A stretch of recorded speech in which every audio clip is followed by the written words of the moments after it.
What's going on, family? What's going on? This week, we'll be talking about Jasher 11 and Abraham.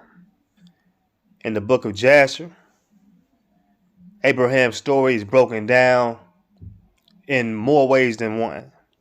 We know when we read the Bible, it gives us specifics.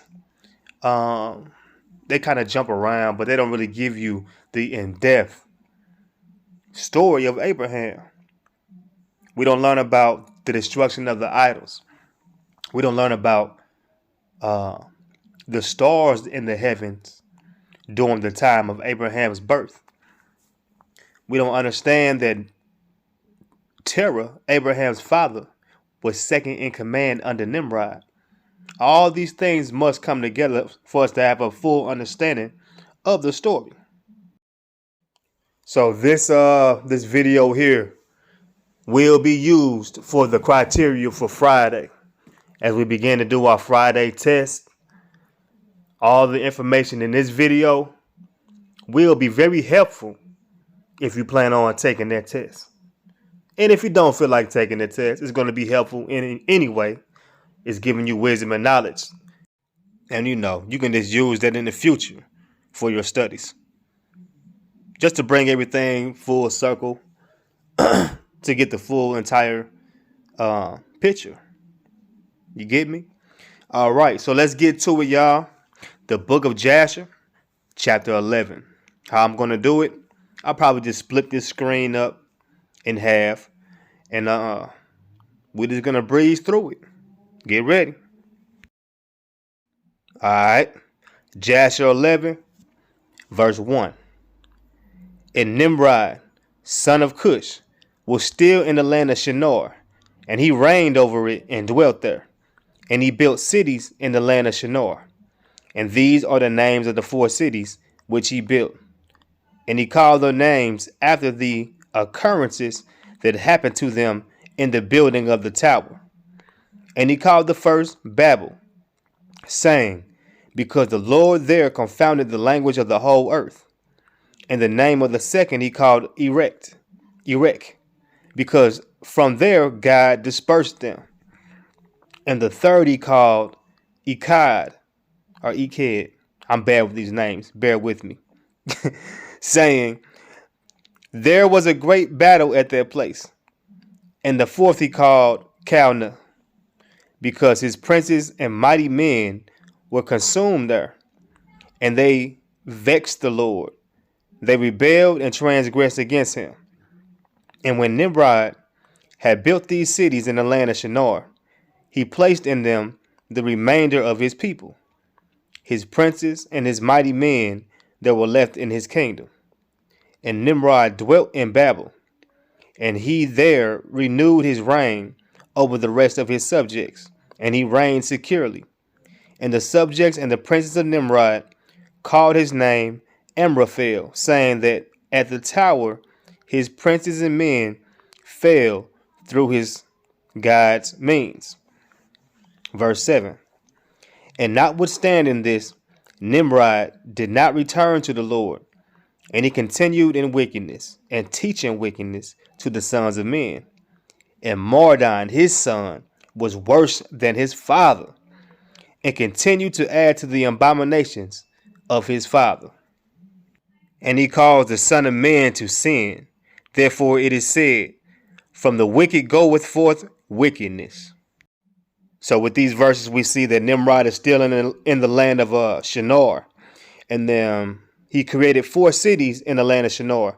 His son, Mardon, is also with him. And he's even more wicked than Nimrod himself. Right. So if you read Jasher before, previously the things that Nimrod has done, one of the most notable things is the creation of Babylon and all, the wickedness that went inside that city. All right. So let's continue. Verse 9. At that time, there was war between the families of the children of Ham as they were dwelling in the cities which they had built. And King Chedorlaomer of Elam went away from the families of the children of Ham. And he fought with them, and he subdued them. And he went to the 5 cities of the plain, And he fought against them, and he subdued them, and they were under his control. And they served him 12 years, and they gave him a yearly tax. Do it sound familiar? At that time, Nahor died, son of Serug, in the 49th year of the life of Abram, son of Terah. And in the 50th year of the life of Abram, son of Terah, Abram came forth from the house of Noah and went to his father's house. And Abram knew the Lord, and he went in his ways and instructions. And the Lord his God was with him. And Terah his father was in those days still captain of the hosts of King Nimrod, and he still followed strange gods. And Abram came to his father's house and saw 12 gods standing there in their temples. And the anger of Abram was kindled when he saw these images in his father's house. And Abram said, As the Lord liveth, these images shall not remain in my father's house. So shall the Lord who created me do unto me, if in 3 days' time I do not break them all.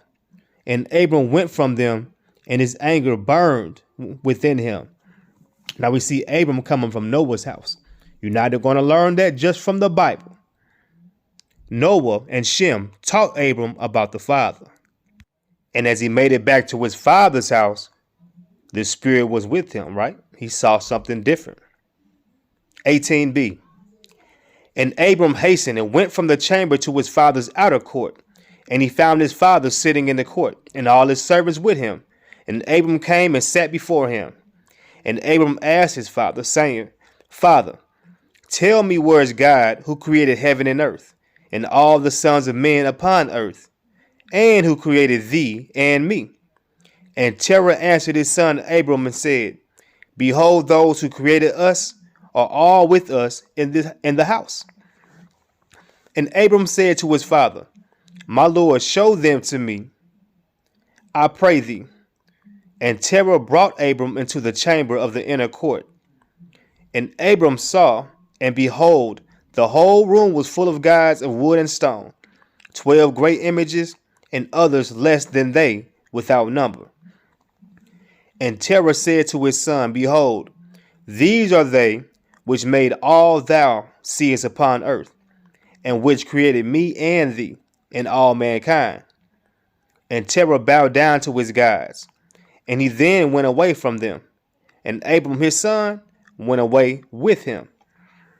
And when Abram had gone from them, he went to his mother and sat before her. And he said to his mother, Behold, my father has me those who made heaven and earth, and all the sons of men. Now therefore hasten and fetch a kid from the flock, and make of it savory meat, that I may bring it to my father's gods as an offering for them to eat. Perhaps I may thereby become acceptable to them. So we got to remember, at this particular time, Abram has the Spirit of God. He just left Noah. So he's doing all of this for a purpose, and we're about to see the reason why. Verse 25. And his mother did so, and she fetched the kid and made savory meat thereof, and brought it to Abram. And Abram took the savory meat from his mother and brought it before his father's gods, and he drew nigh to them that they might eat. And Terah his father did not know of it. And Abram saw on the day when he was sitting amongst them that they had no voice, no hearing, no motion. And not one of them could stretch forth his hand to eat. And Abram mocked them and said, Surely the savory meat that I prepared has not pleased them, or perhaps it was too little for them, and for that reason they will not eat. Therefore tomorrow I will prepare fresh savory meat, better and more plentiful than this, in order that I may see the result, because they're not doing nothing. These idols that mankind is worshiping can't even stretch forth their hand to eat. Can't even open their mouth to eat. Can't lift a finger. No power at all. And it was on the next day that Abram directed his mother concerning the savory meat. And his mother rose and fetched 3 fine kids from the flock. And she made of them some excellent savory meat, such as her son was fond of. And she gave it to her son Abram. And Terah his father did not know of it. And Abram took the savory meat from his mother, and brought it before his father's guides into the chamber. And he came nigh unto them that they might eat. And he placed it before them. And Abram sat before them all day, thinking perhaps they might eat. And Abram viewed them, and behold, they had neither voice nor hearing, nor did one of them stretch forth his hand to the meat to eat. And in the evening of that day, in that house, Abram was clothed with the Spirit of God. Here we go. And he called out and said, Woe unto my father in this wicked generation, whose hearts are all inclined to vanity, who serve these idols of wood and stone, which can neither eat, smell, hear, nor speak, who have mouths without speech, eyes without sight, ears without hearing, hands without feeling, and legs which cannot move. Like them are those that make them and that trust in them. Man, what? Not only are these idols vain, but the people that make them vain too. And the people that trust in them are vain too. Come on now. 33. And when Abram saw all these things, his anger was kindled against his father. And he hastened and took a hatchet in his hand, and came unto the chamber of gods, and he broke all his father's gods. And when he had done breaking the images, he placed the hatchet in the hand of the great god, which was there before them, and he went out. And Terah his father came home, for he had heard at the door the sound of the striking of the hatchet. So Terah came into the house to know what this was about. And Terah, having heard the noise of the hatchet in the room of images, ran to the room of images, and he met Abram going out. And Terah entered the room and found all the idols fallen down and broken, and the hatchet in the hand of the largest, which was not broken, and the savory meat which Abram his son had made was still before them. And when Terah saw this, his anger was greatly kindled, and he hastened and went from the room to Abram. And he found Abram his son still sitting in the house. And he said to him, What is this work thou hast done to my gods? You notice how Terah went directly to the room. He didn't even stop and see if anything was wrong with Abram. He went directly to these false idols. That's a word within itself. That's a word within itself. 39. And Abram answered Terah his father, and he said, Now so, my lord, for I brought savory meat before them, and when I came nigh to them with the meat that they might eat, they all at once stretched forth their hands to eat, before the great one had put forth his hand to eat. And the large one saw their works that they did before him, and his anger was violently kindled against them. And he went and took the hatchet that was in the house, and came to them and broke them all.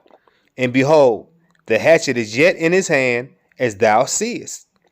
You see how Abram just put him in a trick bag? You can't even answer. You can't even reply. But Terah does. And Terah's anger was kindled against his son Abram when he spoke this. And Terah said to Abram his son in his anger, What is this take that thou hast told? What is this tale that thou hast told? Thou speakest lies to me. Is there in these gods spirit, soul, or power to do all thou hast told me? Are they not wood and stone? And have I not myself made them? And canst thou speak such lies, saying that the large God that was with them smote them? It is thou that didst place the hatchet in his hands, and then sayest he smote them all. You see how Abraham, you worshiping these deities that can't even move, right? But we're going to see how Abraham responded to that. And Abram answered his father and said to him, and how canst thou then serve these idols in whom there is no power to do anything? Can those idols in which thou trustest deliver thee? Can they hear thy prayers when thou callest upon them? Can they deliver thee from the hands of thy enemies? Or will they fight thy battles for thee against thy enemies? That thou shouldest serve wood and stone, which can neither speak nor hear? And now surely it is not good for thee, nor for the sons of men that are connected with thee, to do these things. Are you so silly, so foolish, or so short of understanding that you will serve wood and stone and do after this manner? He talking to his pops like this. He talking to his pops like this. He said those who are connected to you. Isn't Abram connected to his father? Oh, this is deep. Emotionalism cannot be mixed with truth. When you are standing up and speaking what the Most High tells you to speak, flesh don't make you family. Blood don't make you family. It just makes you related. Meditate on that as we continue to read this. And forget the Lord God, who made heaven and earth, and who created you in the earth, and thereby bring a great evil upon your souls in this matter by serving stone and wood. Did not our fathers in days of old sin in this manner? And the Lord God of the universe brought the waters of the flood upon them and destroyed the whole earth? And how can you continue to do this and serve gods of wood and stone, who cannot hear or speak or deliver you from oppression, thereby bringing down the anger of God of the universe upon you? Now therefore, my father, refrain from this, and bring not evil upon thy soul and the souls of thy household. He talking about himself. Don't bring this. Don't put that on me. Don't put that on me. You forgot what happened with Noah? I just left Noah. He told me what happened. You forgot? Abram wasn't having it, and you shouldn't neither. And Abram hastened and ran from before his father, and took the hatchet from his father's largest idol, with which Abram broke it and ran away. And Terah, seeing all that Abram had done, hastened to go from his house, and he went to the king, and he came before Nimrod and stood before him.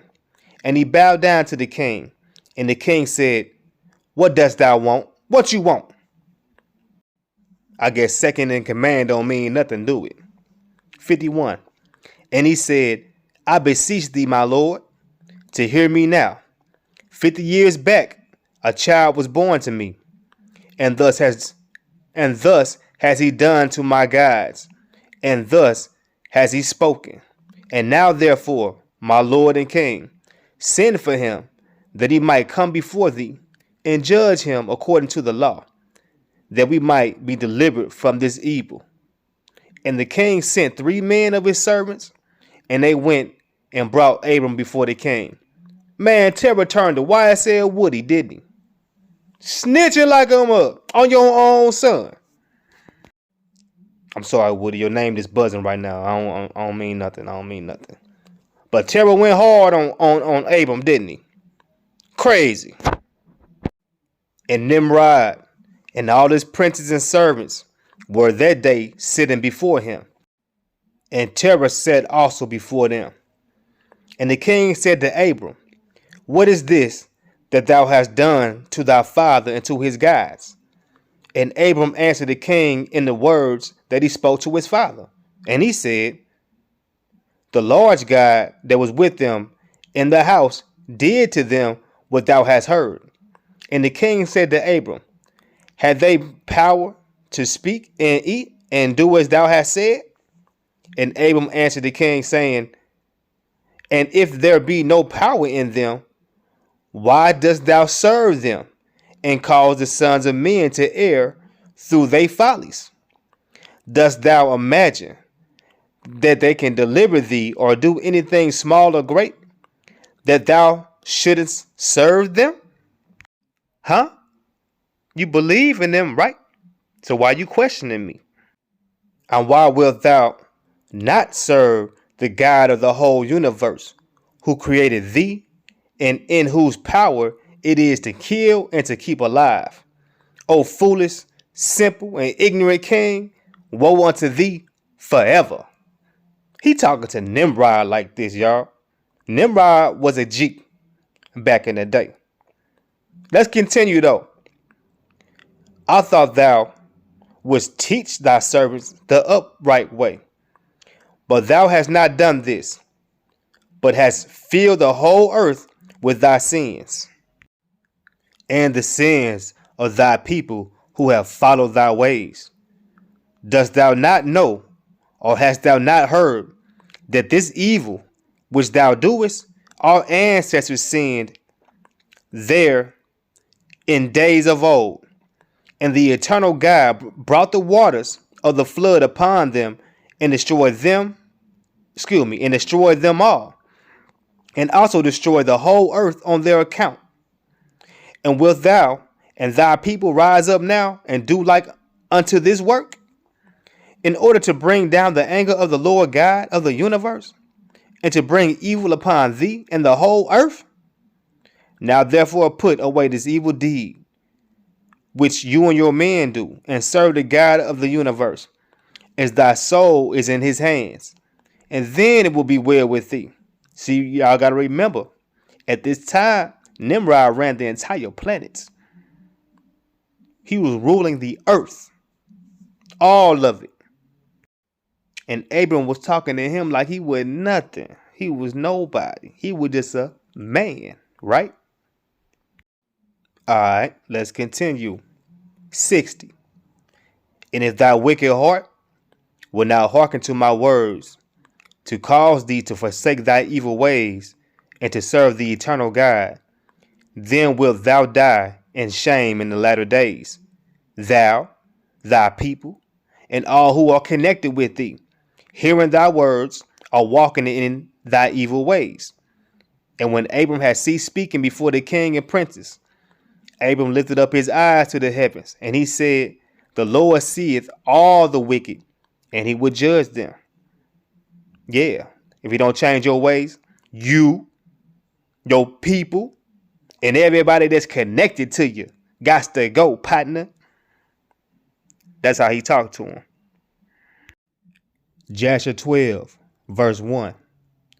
And when the king heard the words of Abram, he ordered him to be put in prison. He was steaming. He was talking to him like that. And Abram was 10 days in prison. And at the end of those days, the king ordered that all the kings, princes, and governors of different provinces and the sages should come before him. And they sat before him. And Abram was still in the house of confinement. And the king said to the princes and sages, Have you heard what Abram, the son of Terah, has done to his father?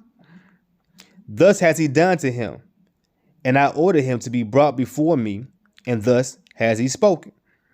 His heart did not misgive him, neither did he stir in my presence.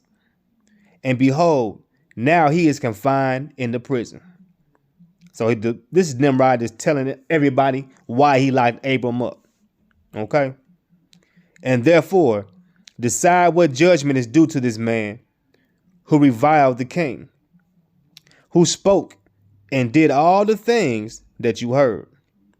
And they all answered the king, saying, The man who revileth the king should be hanged upon a tree. Uh-oh. They go to hanging on trees. I'll leave that for another date, though. But having done all the things that he said, and having despised our gods, he must therefore be burned to death. For this is the law in this matter. If it pleases the king to do this, let him order his servants to kindle a fire both night and day in thy brick furnace, and then we will cast this man into it.